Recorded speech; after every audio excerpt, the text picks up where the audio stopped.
परमेश्वर का धन्यवाद। असंभव को संभव करने वाला परमेश्वर आज हम सबके साथ, क्योंकि अभी जो हम लोग गा रहे थे कि यीशु है, चंगाई है, छुटकारा है, वहाँ हम धन्यवाद करते हैं पिता परमेश्वर आपके इस प्रॉमिस के लिए। पिता परमेश्वर हम धन्यवाद करते हैं इस समय के लिए पिता परमेश्वर जो आपने हम लोगों को दिया। धन्यवाद करते हैं कि पिता परमेश्वर आपने अब तक हम सबको संभाल के रखा है। पिता परमेश्वर हम धन्यवाद करते हैं। पिता परमेश्वर प्रार्थना करते हैं प्रत्येक देखने वाले के लिए, उपस्थित के लिए, प्रत्येक सुनने वाले प्रत्येक जन को पिता परमेश्वर मैं आपको कमिट करता हूँ और कहते हैं कि पिता परमेश्वर आपकी मर्जी हम सबके जीवन में होने पाए।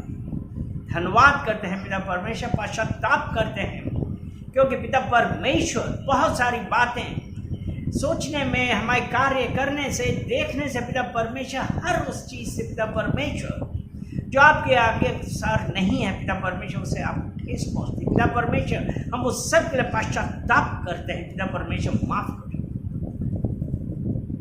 पिता परमेश्वर हम धन्यवाद देते हैं क्योंकि आपने कहा है कि तुम्हारे पाप में सदैव याद नहीं रखता, क्योंकि मैं करुणा से प्रीत रखने वाला परमेश्वर।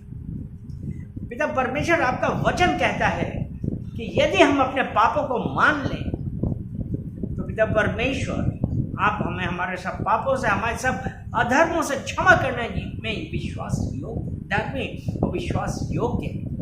पिता परमेश्वर हम धन्यवाद करते हैं कि पिता परमेश्वर जब हम आपके वचनों के ऊपर विश्वास करके उसके ऊपर चलते हैं तो पिता परमेश्वर ऐसा ही हमारे जीवन में होता है। हम उसके लिए धन्यवाद करते हैं पिता परमेश्वर। पिता परमेश्वर प्रत्येक जन को पिता परमेश्वर मैं आपको कमिट करता हूँ और इस फेलोशिप को आपको कमिट करता हूँ। और पिता परमेश्वर कहते हैं कि अनॉइंट दिस लिप्स, आपका अभिषेक पिता परमेश्वर इस जगह को होने पाए। सारा आदर महिमा हम आपको देते हैं यीशु मसीह के नाम से, आमीन। परमेश्वर का जो परमेश्वर है बहुत न्यायी परमेश्वर है और वो हर एक कार्य करने वाला परमेश्वर है। परमेश्वर कैसा है? न्यायी परमेश्वर है। अगर हम यिर्मयाह की पत्री, यिर्मयाह 32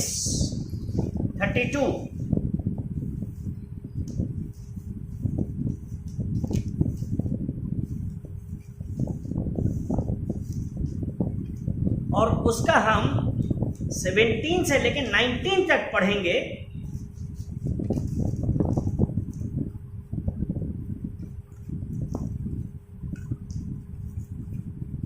यिर्मयाह 32 वर्स 17 to 19। हे प्रभु यहोवा, हाँ, तूने बड़े सामर्थ और बढ़ी हुई भुजा से, बढ़ी हुई भुजा से हाँ, आकाश और पृथ्वी को बनाया है। हाँ, तेरे लिए कोई काम कठिन नहीं है। यहाँ पे क्या है? परमेश्वर ने यहाँ पे क्या कह रहा है कि तूने सामर्थ, यिर्मयाह की जो प्रार्थना है की है, परमेश्वर यहोवा तूने बड़ी सामर्थ और बढ़ाई हुई भुजा से आकाश और पृथ्वी को बनाए। वो परमेश्वर जिसने आकाश पृथ्वी को हम सबको बनाया है और तेरे लिए कुछ भी काम कठिन नहीं है। और तू हजारों पर करुणा करता है, तू हजारों पर करुणा करता है, हाँ, करता रहता है, परंतु पूर्वजों के अधर्म का बदला उनके बाद उनके वंश के लोगों को भी देता है। हे महान और पराक्रमी परमेश्वर जिसका नाम सेनाओं का यहोवा है। यहाँ एक चीज है, परमेश्वर करुणा करता है। यहाँ पे ये लिखा है ना कि वो हजारों पर करुणा करता है, परंतु पूर्वजों के अधर्म का बदला वो यहाँ पे है कि वो करुणा तो करता है और पूर्वजों के अधर्म का बदला उनके बाद उनके वंश के लोगों को भी देता है। वो परमेश्वर जब वो कहता है ना यहाँ पे कि कई बार हम लोग ये सोचते हैं कि हमारे साथ ऐसा क्यों हो रहा, हमने यीशु मसीह को स्वीकार किया तो हमारे साथ ऐसा क्यों हो रहा। लेकिन जब यहां पे ये है कि पूर्वजों के अधर्म का बदला, क्या हमने अपने आप को पूर्वजों के अधर्मों से अलग किया? हम निर्गमन 20 देखते हैं,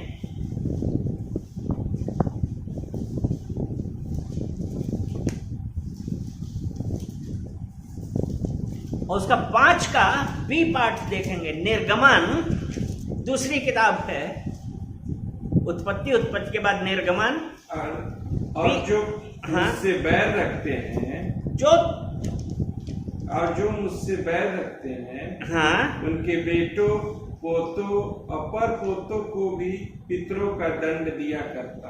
वो परमेश्वर ये कह रहा है जो मुझसे बैर रखते हैं, अर्थात हमने परमेश्वर को छोड़ के इधर उधर चलना चालू किया, इधर उधर जाके लोगों को मानने लगे, तो उसने कहा कि मैं बेटों पोतों और पोतों को भी। और यहाँ जो अभी हमने यिर्मयाह में क्या पढ़ा था, यही तो पढ़ा था ना, पूर्वजों के अधर्म का बदला। और जब इसको हम आगे देखते हैं, बेटों पोतों और पोतों को भी पितरों का दंड देता है। वो परमेश्वर जो आपसे करुणा तो करता है, करुणा रखता है, लेकिन पितरों का दंड आएगा अगर हमने पश्चाताप नहीं किया, परमेश्वर से माफी नहीं मांगी। जो अभी हमने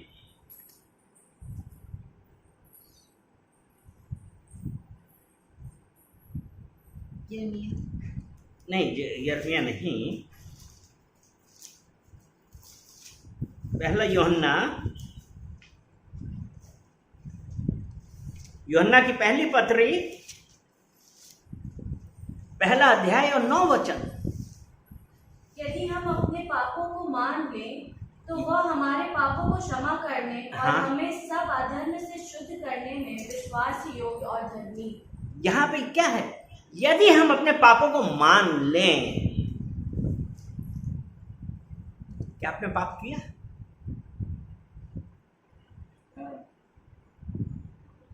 लोग कहते हैं कि हमने कौन सा पाप किया जो हम अपने पापों को मान लें, और शैतान यही कहता है, अरे तुमने कोई पाप नहीं किया है, सोचना, देखना, कामों से।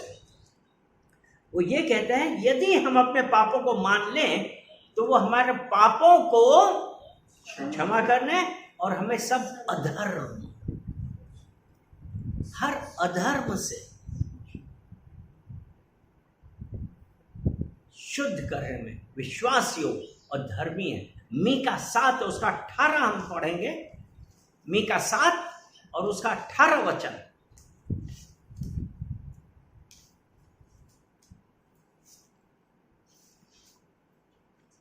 तेरे जैसा परमेश्वर कहा,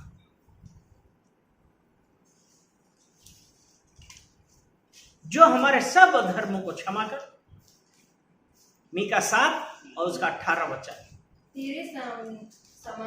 तेरे समान ऐसा परमेश्वर कहाँ, जो अधर्म को क्षमा करे, जो अधर्म को क्षमा करे और अपने निज भाग के पापों को ढांप दे। वो अपने क्रोध को सदा बनाए नहीं रखता, क्योंकि वो करुणा से प्रीत रखता है। यदि हम अपने पापों को माने, क्या आज हम तैयार हैं अपने पापों को मानने के लिए? क्या हमने रिपेंट किया है? क्या हमने पश्चाताप किया है? हम आज कितनी बार उस परमेश्वर के पास जाके पापों की क्षमा मांगते हैं? हम कितनी बार पश्चाताप करते हैं? अगर हमारे परमेश्वर के साथ रिलेशन नहीं है, कोई रिलेशनशिप नहीं है, तो हम यही कहते हैं कि हमने पाप कहाँ किया। आज जरूरत इस बात की कि हम पश्चाताप करें, क्योंकि हमको नहीं पता कि हमने क्या किया क्या नहीं किया।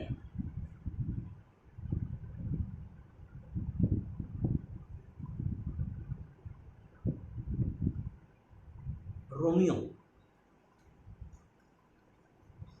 3 अध्याय और 23 वचन।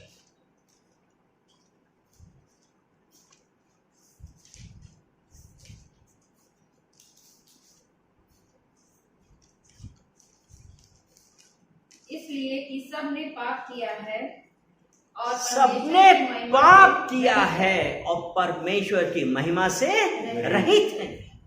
सबने पाप किया है, क्योंकि सबसे पहले पाप किसने किया? आदम ने, और वही पाप आज तक चला। तो इसीलिए सबने पाप किया है।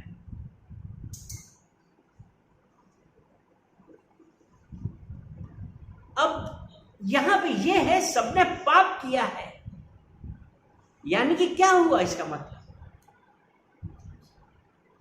क्या हमने पाप किया तो हम पापी कहलाए, कि हम पापी हैं इसलिए हमने पाप किया है?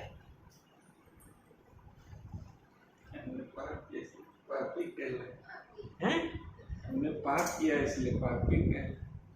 हम पापी हैं इसलिए पाप किया है। आदम ने पाप किया तो उसके बाद सब संतान पापी हुई। और 3:23 में क्या कहा है कि सबने पाप किया, यानी कि जब हम आदम की संतान हैं तो हम कैसे हैं? पापी। और सबने पाप किया है, इसलिए परमेश्वर की महिमा से रहित है। तो आज जरूरत इस बात की है कि हम अपने आप को जांचें और देखें कि क्या है।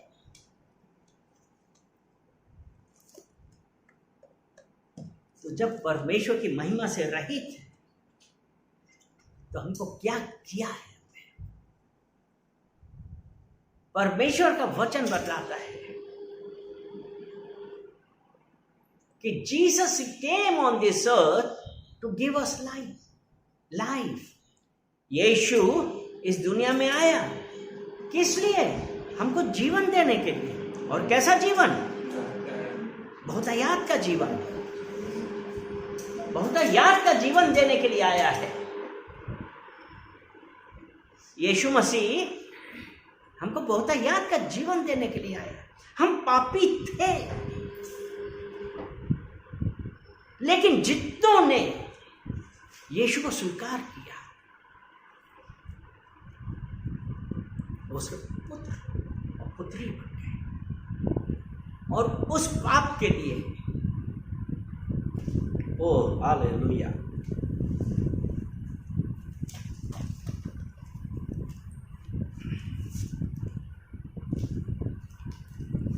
इफिसियों 2:8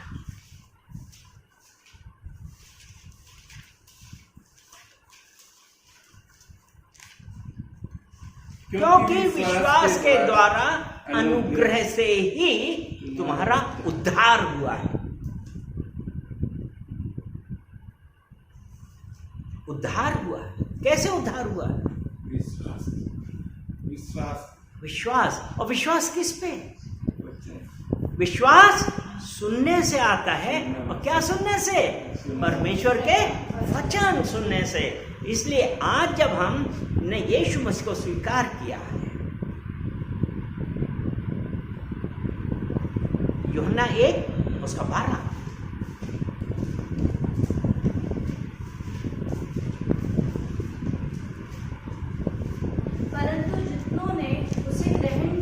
परंतु जितनों ने उसे किसे? यीशु मसीह को ग्रहण किया, उसने उन्हें परमेश्वर की संतान होने का अधिकार दिया। उसने उन्हें मतलब किसे? जिन्होंने यीशु मसीह को अपना परमेश्वर अपना उद्धारकर्ता स्वीकार किया तो उनको क्या हमको मिल गया? हमको क्या मिला? अर्थात परमेश्वर की संतान। हालेलुया। जितनों ने उसे स्वीकार किया, कितनों ने स्वीकार किया है? परमेश्वर की संतान होने का अधिकार मिला। और यहां पे मैं एक चीज बताना चाहूंगा कि जब हम परमेश्वर की संतान हैं तो हम क्या करते हैं? क्या हम परमेश्वर की आज्ञा के अनुसार चल रहे हैं? क्योंकि विश्वास किया और अनुग्रह से हमारा उद्धार हुआ, क्योंकि हमने यीशु मसीह को स्वीकार किया, हम परमेश्वर की संतान हुए। हालेलुया। तो आज हम ये कह सकते हैं कि हम परमेश्वर की संतान हैं। कितने लोग हैं परमेश्वर की संतान? जितनों ने स्वीकार किया। अब दूसरी बात जो बहुत जरूरी बात आती है,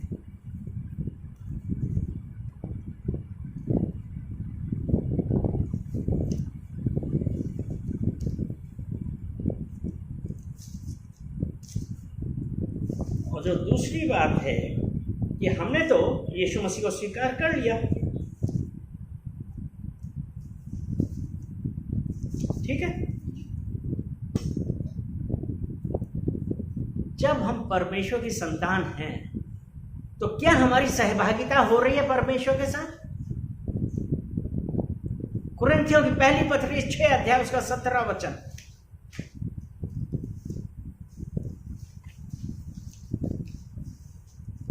First Corinthians chapter 6 verse 17। क्या तुम नहीं जानते 6 का 17, ये तो 19 पढ़ रहे हो। और जो परमेश्वर की संगति में रहता है वो उसके साथ एक आत्मा हो जाता है।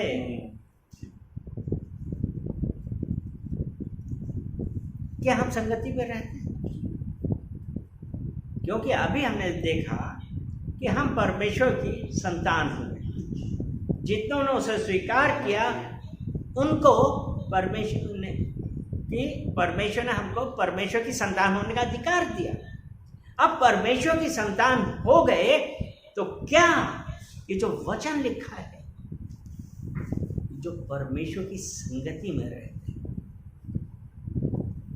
कितना समय हम बिताते हैं परमेश्वर के साथ?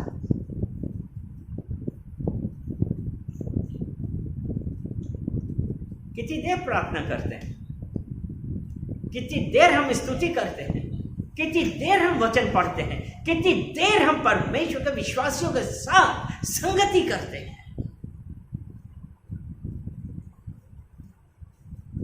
जब हम परमेश्वर की संतान हैं, क्या हम संगति कर रहे हैं परमेश्वर के साथ? यूहन्ना की पहली पत्री पहला अध्याय उसका 6 वचन। यदि हम कहें उसके साथ हमारी सहभागिता है, उसके साथ हमारी सहभागिता है, और फिर अंधकार में चलें तो हम झूठे हैं, तो हम झूठे हैं और सत्य पर नहीं चलते। यानी कि हम सत्य पे नहीं चल रहे हैं। अगर हम कहते हैं कि हमारी परमेश्वर के साथ सहभागिता है, अगर परमेश्वर का वचन ये कहता है और उसके बाद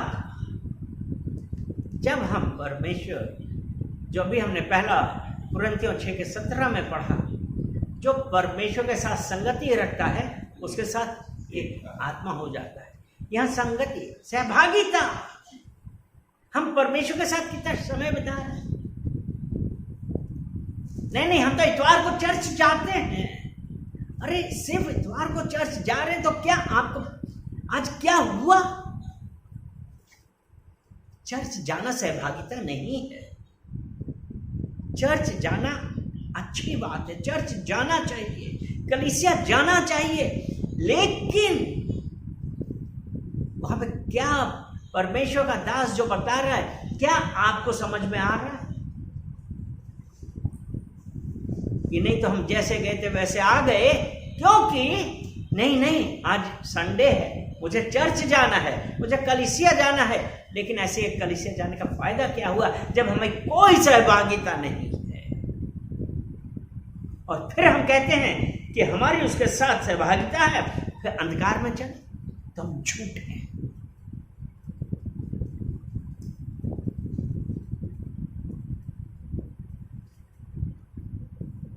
सहभागिता है तो वो परमेश्वर आपको बदलता है। जब सहभागिता होती है ना, तो हमारे अंदर बदलाव आता है। इसलिए the one who is in Christ Jesus is a new creation. जो मसीह यीशु में है वो एक नई सृष्टि है। आप में कितना बदलाव आया है, हमारे अंदर कितना बदलाव आया है यीशु मसीह को स्वीकार करके, उसके सहभागिता करके। क्या है आज जरूरत इस बात की है कि हम अपने आप को जांचें, क्योंकि यदि हम कहें कि उसके साथ हमारी सहभागिता है, फिर अंधकार में चले, यानी कि इन सांसारिक चीजों के अनुसार हम चल रहे हैं।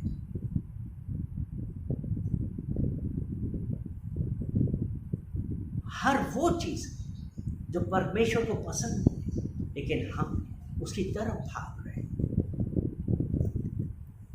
तो हमने क्या किया? हमने परमेश्वर को क्या बनाया? कि तो हम झूठे हैं। और इसी का 10वां वचन हम पढ़ें। यदि कहें कि हमने पाप नहीं किया तो उसे झूठा ठहराते हैं और उसका वचन हम में नहीं है। तो आज हम जरूरत इस बात की हम अपने आप को जांचें, देखें, क्योंकि यह है ना, यदि हम कहें कि हमने पाप नहीं किया तो उसे झूठा ठहराते हैं और उसका वचन हमें नहीं। तो परमेश्वर हमसे क्या चाहता है कि हम अपने आप को जांचें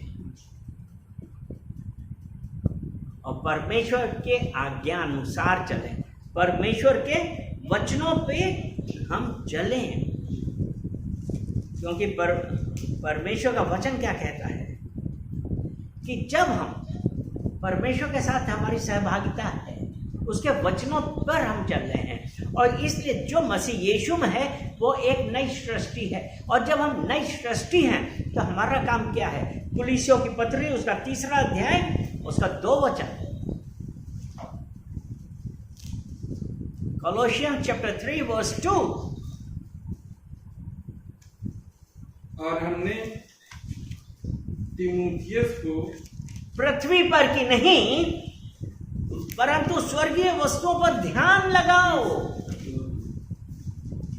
पृथ्वी पर की नहीं, अगर हम मसीह यीशु में है, हमारी उसके साथ सहभागिता है और हम उसके वचनों पे चलते हैं और हम ये कहते हैं कि अब हम एक नई सृष्टि हैं, तो हमको क्या करना है?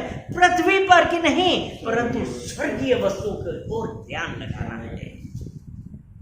और जब यीशु हमारे अंदर है तब हम बदल लेंगे। परमेश्वर के औलाद, संतान। रोमियो 8 उसका 14 वचन। इसलिए कि जितने लोग परमेश्वर की आत्मा के चलाए चलते हैं वे ही परमेश्वर के पुत्र। परमेश्वर की आत्मा के चलाए चलते, परमेश्वर की आत्मा के चलाए कैसे चलेंगे? जब हम उस परमेश्वर के साथ संगति रखेंगे, तब हम उसके साथ एक क्या होंगे? एक आत्मा होंगे। और जब हम एक आत्मा होंगे तब हम परमेश्वर के आत्मा के चलाए चलेंगे, तभी हम परमेश्वर के पुत्र या पुत्री कहलाएंगे। जरूरत है इस बात की हम अपने आप को बदलें। अगर हम अपने आप को नहीं बदलेंगे तो कोई फायदा ही नहीं, क्योंकि यीशु मसीह ने कहा मैं पवित्र हूं, तुम भी पवित्र हो। I am Holi. परमेश्वर हम ये चाहता है कि हम भी पवित्र बने, क्योंकि परमेश्वर पवित्र है।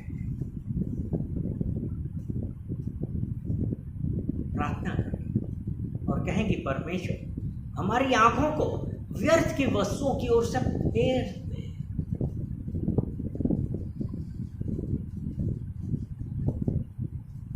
और मुझे अपने मार्ग में चलना है। हमको ये प्रार्थना करनी है, हमको पश्चाताप करना है और कहना है कि परमेश्वर मेरी नहीं वरन आपकी मर्जी हमारे जीवन में। तो आज जब हम परमेश्वर की आज्ञाओं पे चलते हैं, उसके अनुसार चलते हैं, अगर हम ये कहते हैं कि हम परमेश्वर के पुत्र हैं, तो हमको अपने आप बदलना ज़रूरी है, क्योंकि परमेश्वर की निगाह प्रत्येक जन पे है। कि अभी हमने क्या पढ़ा था?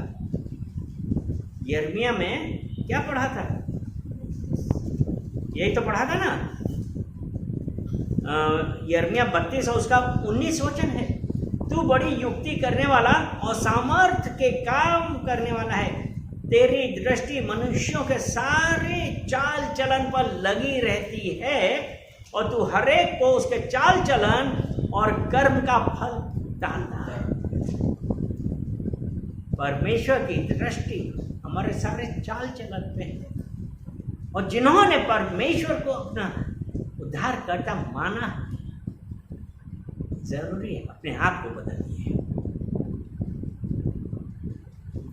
पृथ्वी पर की नहीं परंतु स्वर्गीय वस्तुओं के ध्यान रखिए।